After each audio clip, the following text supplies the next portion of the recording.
بیٹی کوئی پیدا نہیں کرنا چاہتا مگر بستر پر سب مرد عورت چاہتے ہیں۔ محبت تو جذبوں کی امانت ہے، فقط بستر کی سلوٹ زدہ چادر پر گزارے جانے والے چند بدبودار لمحے محبت نہیں کہلاتے۔ مرد بھی عجیب ہے، محبت عورت کا جسم دیکھ کے کرتا ہے۔ عورت بھی عجیب ہے، جسم دکھا کے مرد سے عزت کی امید کرتی ہے۔ عورت کی بدصورتی یہ ہے کہ ہر کوئی اس کی خوبصورتی دیکھے۔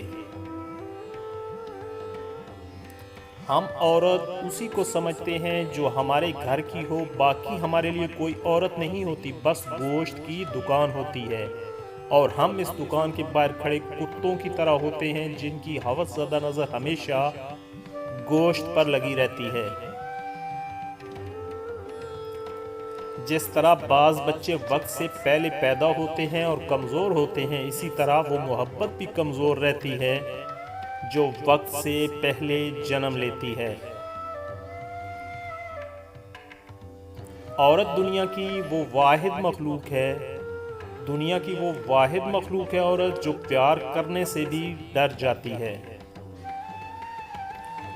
مرد کا دل امرو عیار کی زنبیل کی طرح ہوتا ہے، ہزاروں عورتیں بھی اس میں سما جائیں پھر بھی گنجائش باقی رہتی ہے۔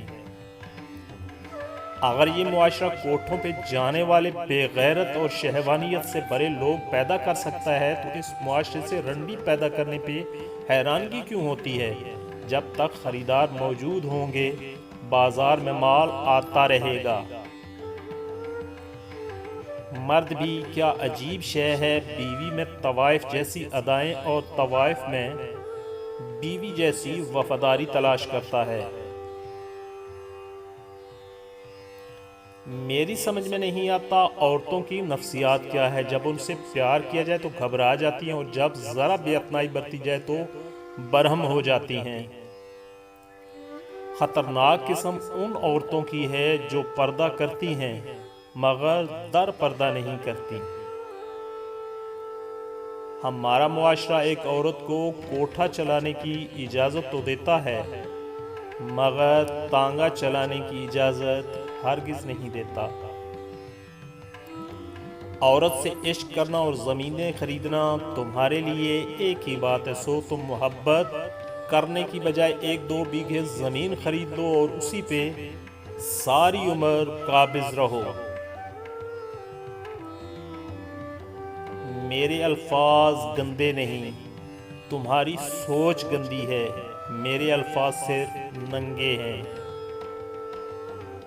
مرد کی قربت بھی عورت کے حسن کے لیے بہت ضروری ہے۔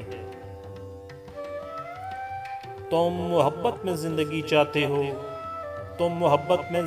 چاہتے ہو مگر میں زندگی میں محبت چاہتا ہوں۔